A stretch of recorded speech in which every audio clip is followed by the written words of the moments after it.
Thank you so much for staying tuned. You're still watching In the Game here on News Central Television. Now, of course, we're streaming live on YouTube, so you can watch us wherever you are in the world, especially for the people in the diaspora. And don't forget, we're also using our social media handles. They're live and active: X, Facebook, and Instagram, particularly, where we'd really like to hear your thoughts regarding everything that we've discussed today.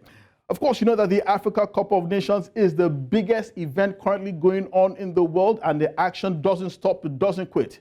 Here in Nigeria, everyone is still rejoicing the victory over the old enemy. The menacing presence of the indomitable Lions of Cameroon was dispelled on Saturday after the Super Eagles defeated the Cameroonians by 2-0. And everyone is still celebrating that particular result. But joining me now is a man I have tremendous respect for. He is the coach of Remo Stars Football Club of Nigeria, who is currently second on the NPFL table as an accomplished coach and one of the finest, soundest minds in Nigerian football today. I'd like to welcome the presence of Coach Daniel Ogunmodede, head coach of Remo Stars Football Club of Shagamu. Thank you so much for joining us, Coach. It's an absolute pleasure to have you on the show.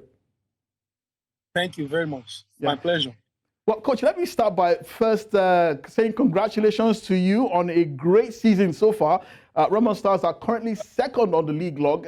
How much has your team changed from last year, where you finished the runners-up, to that one of this year? And can you still win the NPFL title this season? Yeah, thank you very much for the compliment, Koiki. And as for Remo Stars, we know what the problem looks like for us last season. Imagine we lost the title with a goal difference. We created a lot of chances in the season, but we couldn't convert so many of it. And we look upon ourselves like we needed to fortify our attack.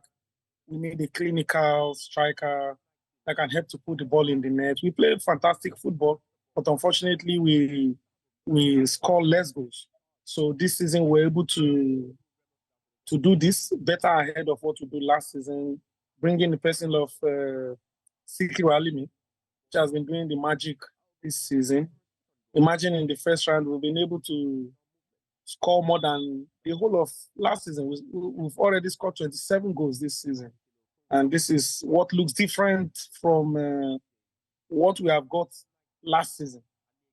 And like I told you from the beginning of the season, we just want to be better and one step ahead of what we did last season. And that's absolutely what we want to do this season.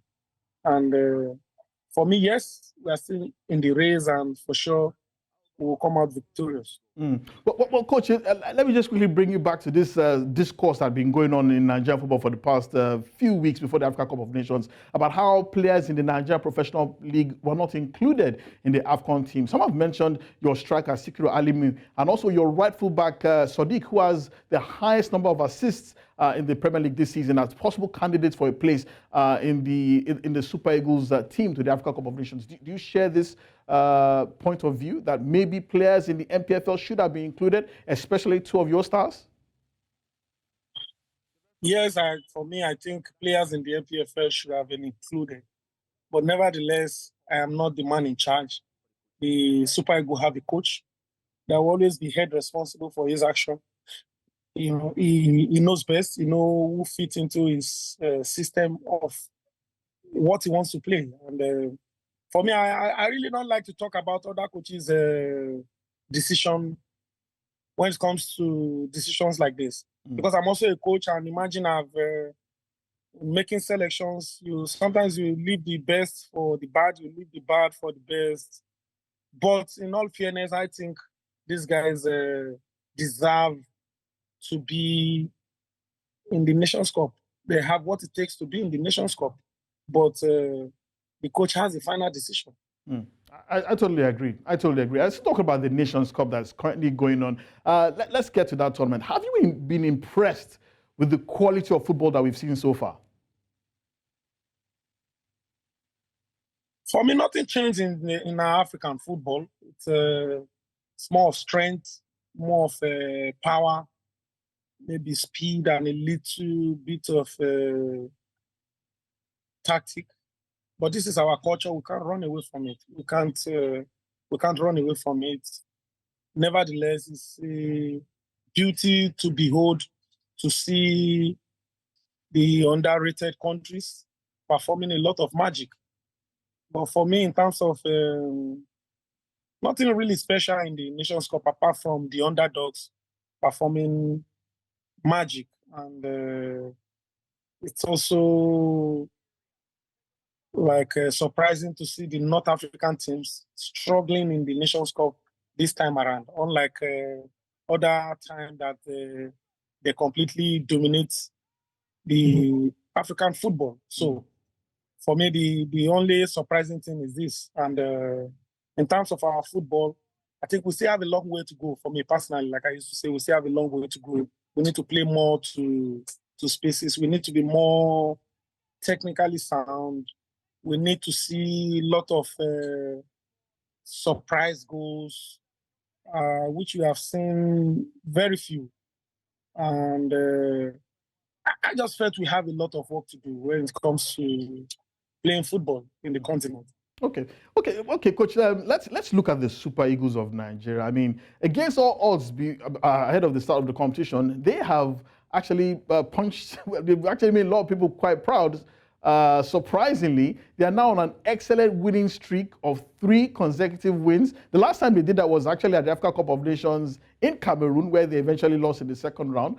But Coach Jose Peseiro has surprised everyone in the last 3 matches with his switch to a 3-4-3 or 3-4-2-1 formation. And you are regarded as one of the finest exponents of that particular formation here in Nigeria. I think only you and the coach of Sporting Lagos, Coach Paul, I think you are the only 3 people who actually employed this formation in the NPFL. How significant was that formation change in improving the fortunes of the Super Eagles? Personally, I must salute the courage of the coach to have switched into the system, because I think he was able to sit down and evaluate the team and get to know he has to play to his strengths. And the strength of the Super Eagles for me is still the defense, whether I would like it or not. Still the defense, having a person like Ekong, having a person like Bassi, having someone like Ajayi. These are tall, huge, good presence. They trade in Europe, tactically sound. They can interpret tactic easily for him. And for him to have thought of coming back to that formation, I think it was being commendable, because for me, that is the best we could have done. They said the best way to attack is to defend. The best way to defend is to attack. He quite understand after the first match in the group where we so much rely on our attack and they're not forthcoming. And so we solely rely on their individuality to make the difference, and which has been working for us. You see how he tried to set the line when we are off the ball. When we don't have the ball, he tried to set the line with 5 men to stop incessant attack of the opponent. So for me, I think that's a great job from the coach. And I hope the players will continue to live up to expectation. We've played with this formation with team with less surge to attack, and there has not been too many threats to our defense. So, and I must commend the effort of the Coach 3 center backs. Jose Peseiro. Oh, and the center backs too. Well, Coach, I need to ask you this question. It's been weighing on my mind for a while. So, what exactly makes this 3-4-2-1 so formidable? What is it about it that just helps the coach or the team to stifle the opponent and end up scoring? I mean, you've mentioned the fact that ever since that switch, the Nigerian team has not conceded a goal in 3 games, and they've ended up scoring 4. What makes that formation so formidable? Yeah, for me, the formation is one of the best, depending on the materials you're having. If you have a very sharp attacker, quick to transition, I think it's one of the best formations to have ever played. because it's the kind of formation that tries to keep a lot of balance for you in the defense, a lot of presence in the midfield, and a kind of ample opportunity for your attackers to have space and time to always connect up with the midfield and put the ball in the net. So for me, the formation is formidable because it gives you some kind of rest of mind in the defense. You have presence in the defense, reasonable number in the midfield when we have the ball, and in the attack, you are sure of, okay, if you have the chance with prolific and clinical attackers, you can always put the ball in the net. Because I need to let you know that one funny thing about football is if you concede, there is tendency you gain. If you concede one, there is tendency you concede two. If you concede two, there is tendency you concede three. And also in football, if you score, there is tendency you score more. And there is tendency you win the game. So this is what this formation gives to you. It gives you this confidence. There's tendency the opponent doesn't score you, and there's tendency you are going to score. Okay, Coach Dan, thank you so much for your time. But before I let you go, I have to ask you this final question. This new switch in tactics by Coach Joseph Peseiro, it worked against Cote d'Ivoire, it worked against Guinea-Bissau, it worked incredibly against Cameroon. Can it work against Angola? It's a formation that can work against Angola, but our wing backs need to be more mobile. Our wing backs, in person of Aina and Zedu, they need to run the channel more. And secondly, most importantly, for me, in my opinion, the only thing we weren't doing too well in that formation is delivery. There has not been quality delivery from the channel, from the wing backs to the striker. We have an Osimhen that's got a good height, he's got jump power, he's good in the air, but we are not giving him this. He needed this in the goal area to score. And the Angolans are tactically sound. They run the channel well. So we need our wing backs to be more effective in terms of delivering crosses into the goal area. If we want to be a threat to the Angolans, the defense of the Angola is not like that of the Cameroon that is vulnerable. That of the Angola is more tactically sound and more comfortable on the ball. So in order to bring more threats to them, since we have less number going forward, we can have number from the width. We can create this number from the width through Zedu or a more attacking-minded wing back that can bring delivery for Osimhen, for an Osimhen. Imagine the second goal we scored. It was possibly maybe one of the only delivery we made, and by Bassi, that resulted into the second goal. So tell me, if we have about 10 or 15 of these, that means we can have more goals. We can have more goals. And I can tell you, if we are not ready to quickly score the Angolans, they are going to be a thorn in our flesh.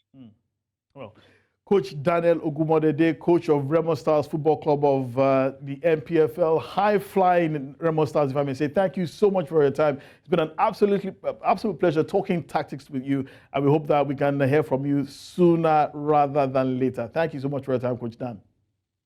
Thank you so much.